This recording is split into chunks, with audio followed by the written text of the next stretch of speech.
Hello friends, hi. எல்லோரும் எப்படி இருக்கீங்க? கண்டிப்பாக நல்லா இருப்பீங்க நம்புகிறேன். இந்த வீடியோவில் நம்ம என்ன பேச போகிறோம்னு பார்த்தீங்கன்னா, நம்ம ஆல்ரெடி வந்து டே 47க்கான ரிவ்யூ பார்ட் 1 போட்டிருக்கோம். பார்க்காதவங்க அதை போய் பாருங்கள். அது ஒரு கண்டினியூஷன் தான் பேச போகிறோம்.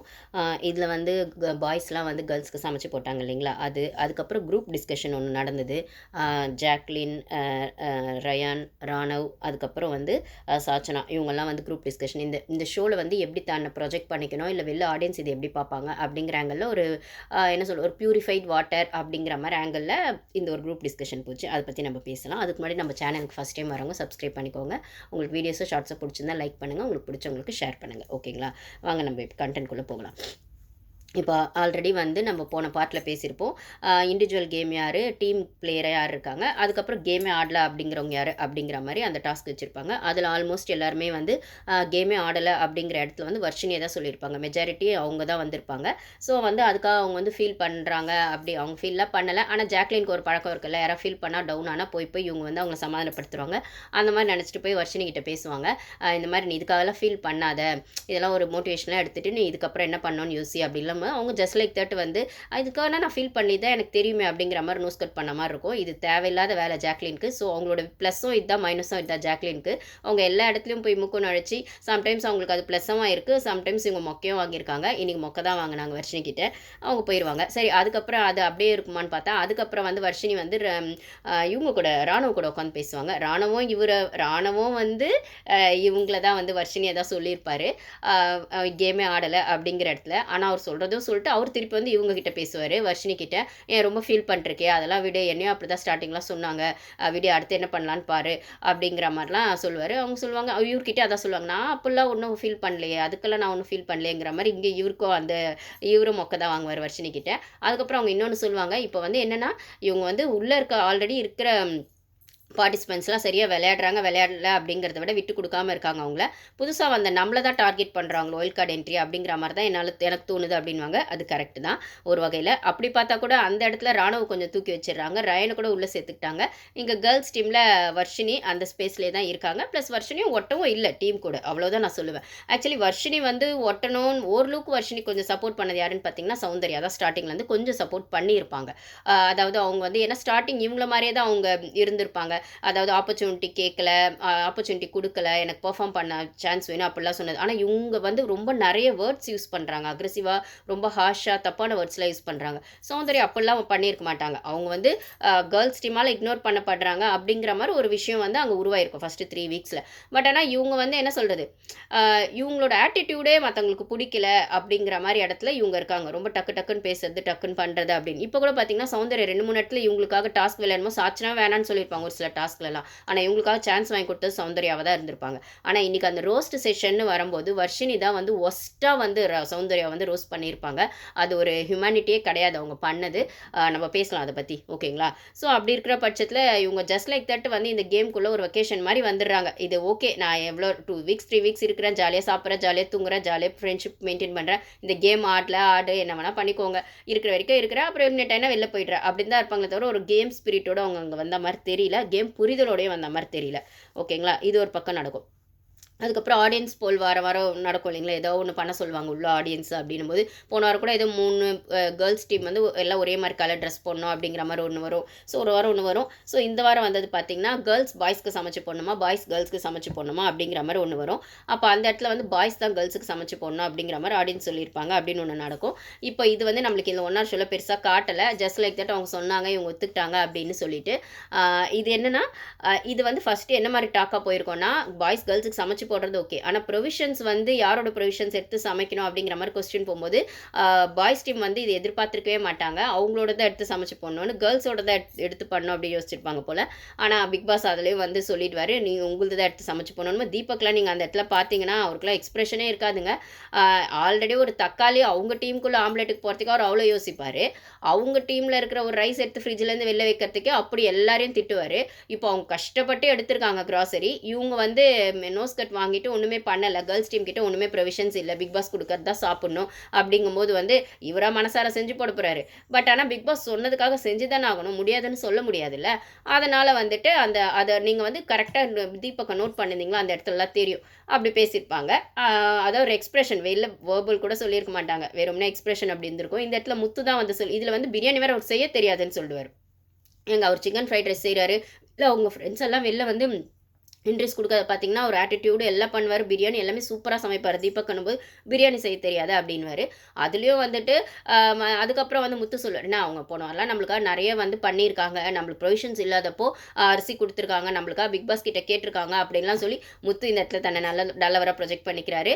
அவர் வந்து அவர் ஆட்டிடியூடை காட்டுறாரு. 2 பேருமே ஸ்கோர் பண்ண தான் ட்ரை பண்ணுறாங்க. அவனால் வேறு வழி இல்லாமல் பிக் பாஸ் சொன்னதை செஞ்சு தான் ஆகணுங்கிறது தான் அங்கே ரூல்ஸ். ஓகேங்களா? இது வந்து இவங்களா தானாக செய்யலை. இவங்களா தானாக செய்கிற பட்சத்தில் போன வாரம் கேர்ள்ஸ்லாம் வந்து சாச்சனா பொண்ணு ஆகட்டும், அது கண்டென்ட்டுக்காக பண்ணிச்சோ சும்மா பண்ணிச்சோ, எப்படி இருந்தாலும் பிக் பாஸ் ரூல்ஸை மீறி பண்ணணுன்றதே அந்த பொண்ணு பண்ணுச்சு.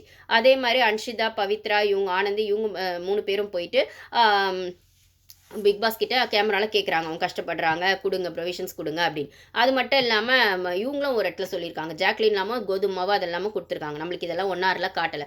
ஸோ வந்து ரூல்ஸில் ஒரு பக்கம் இருந்தாலும் மனசாட்சி அடிப்படையில் கேர்ள்ஸ் கேட்டு தான் இருக்காங்க, பண்ணி தான் இருக்காங்க. ரூல்ஸ் மீறியும் பண்ணியிருக்காங்க, ரூல்ஸ்குள்ளேயும் பண்ணி தான் இருக்காங்க. இப்போ இவங்களுக்கு ரூல்ஸே இவங்க செஞ்சு போடணும் அப்படிங்கிறது தான். ஓகேங்களா? ஸோ இதில் வந்து இவங்க பெருசாக ஒன்றும் சாக்ரிஃபைஸ்லாம் பண்ணலை.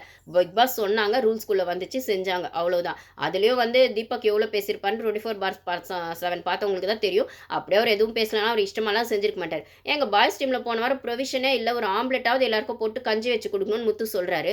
அந்த கஞ்சி வச்சுட்டு அந்த ஆம்லெட்டில் தக்காளி போடணுன்றதுக்கு அவ்வளோ ஆர்குமெண்ட் பண்ணுறாருங்க முத்து இல்லை தீபக். முத்து வந்து எடுங்கண்ணே, ஒரு தக்காளியாவது போடலாண்ணே, ஒன்றுமே இல்லைண்ணா பசங்களுக்கு, அதாவது கொஞ்சம் காய்கறி மாதிரி இருக்கும் சேர்த்து போடலாம் ஆம்லெட்லனா, அந்த ஒரு தக்காளி எடுக்க அவ்வளோ யோசிக்கிறாருங்க. அப்புறம் பழமாக இருக்குன்றாரு, காயாக இருக்குன்றாரு, இல்லைன்றாரு. அதுக்கப்புறம் முத்து ஒரு வழியாக எப்படி இருந்தாலும் வேஸ்ட்டாக போய் தூக்கி குப்பையில் போடுறதுக்கு பசங்களுக்காச்சும் கொடுக்கலாம்ல, போட்டோன்னா அதாவது பசிக்கு ஏதோ கொஞ்சமாவது எக்ஸ்ட்ரா இருக்கும்ல ஃபில்லிங்காக அப்படின்னு சொல்லி கெஞ்சி மிஞ்சி தாங்க அந்த தக்காளியை வாங்கி ஆம்லெட்டில் போட்டு கொடுத்தாரு முத்து தீபக் கிட்ட. அந்தளவுக்கு யோசிக்கிறாருங்க. அப்புறம் அந்த ஃப்ரிட்ஜை திறந்து போட்டால் 10-15 இருக்குது தக்காளி.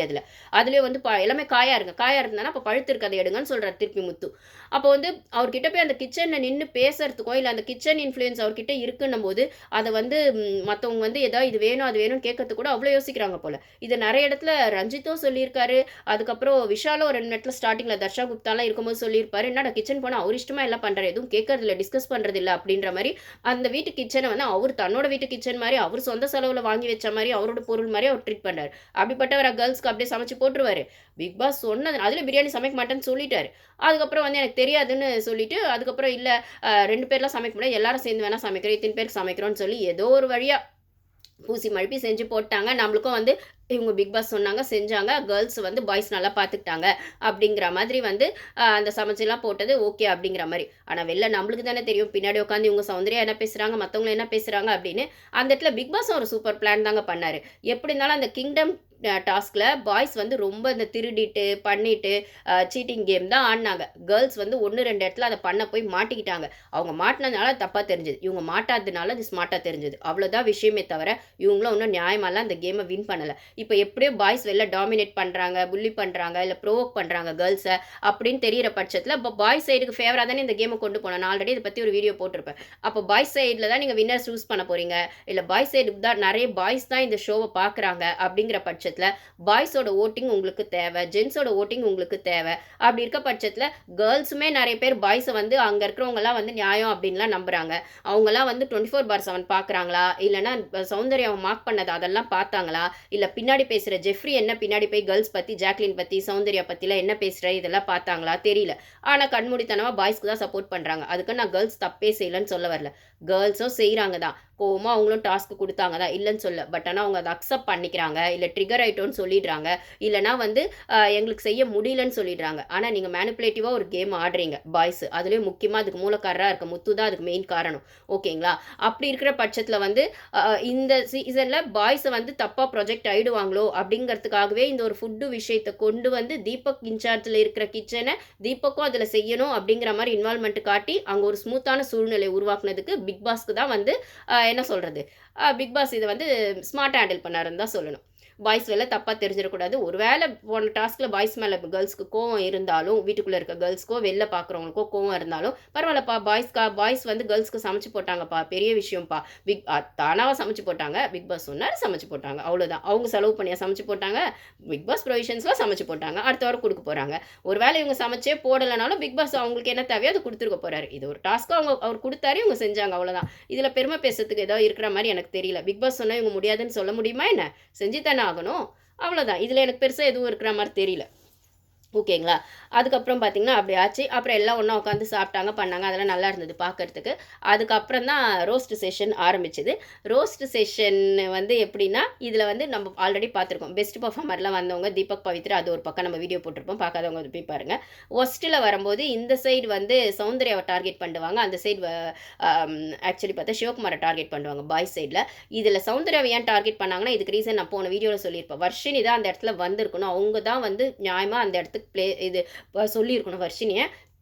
பட் ஆனால் மார்னிங் ஆக்டிவிட்டியில் வர்ஷினி எல்லாரும் சொல்லிட்டதுனால இந்த இடத்துல சௌந்தர்யா மேலே இருந்த வெஞ்சன்ஸு, சௌந்தர்யா மேலே இருந்த காண்டு எல்லாத்தையுமே சேர்த்து வச்சு கேர்ள்ஸ் டீம் வந்து சௌந்தர்யாவை வந்துட்டு பிளான் பண்ணி அந்த ஒஸ்ட்டுக்குள்ளே தள்ளிட்டாங்கன்னு தான் சொல்லணும். ஆனால் பிக் பாஸ் இதுக்கு மேலே சூப்பர் பிளான் போடுவார் இல்லை. அதனால் அவர் என்ன பண்ணார், ஒஸ்ட் பர்ஃபார்மருக்கு என்ன எப்பயுமே ஏதாவது ஒரு டாஸ்க்கு டக்குன்னு கொடுக்குறவர், இது நான் யோசிச்சு சொல்கிறேன், கொஞ்சம் நேரம் கழித்து சொல்கிறேன் என்ன டாஸ்க்குன்னு சொல்லிட்டு ரோஸ்ட் செஷன் அப்படிங்கிறத கொண்டு வந்தார். இது கேமை எப்படி திருப்பி போடும் அப்படிங்கிறத அவருக்கு தெரியும். ஸோ வந்து முகத்துக்கு நேரம் ஒருத்தங்களை வந்து காயப்படுத்தும் போது அது அவங்களுக்கு எவ்வளோ ட்ரிகர் ஆகும், இல்லை அதோட ரியாக்ஷன் இந்த சைடு வந்தால் இவங்களுக்கு இது எப்படி ட்ரிகர் ஆகும் அப்படிங்கிறத பிளான் பண்ணி தான் வந்து பிக் பாஸ் பண்ணியிருக்காரு. அதையும் வந்து இந்த ரோஸ்ட் செஷன் சௌந்தர்யான்னு வரும்போது சௌந்தர்யா ஃபேன்ஸும் தனியாக ஒருத்தங்க வெளில இருக்காங்க, ஒரு குரூப் இருக்குது. ஸோ அந்த ஆடியன்ஸ் வந்து எப்படி சௌந்தர்யாவை மேலே தூக்கி வைப்பாங்க அப்படிங்கிறதும் பிக் பாஸ்க்கு தெரியும், என் சௌந்தர்யாவுக்குமே உள்ள தெரியும். ஸோ வாங்க என்ன பண்ணுறீங்களோ பண்ணுங்கள், ஐ எம் ரெடி அப்படிங்கிற மாதிரி சௌந்தர்யா ரெடியாக இருந்தாங்க. ஸோ இது செம்மையாகவே போச்சுன்னு தான் சொல்லணும். இது ஒரு கேம் சேஞ்சராகவே இருக்கும்னு தான் சொல்லுவேன் நான் இந்த டாஸ்க்கு. Thank you guys.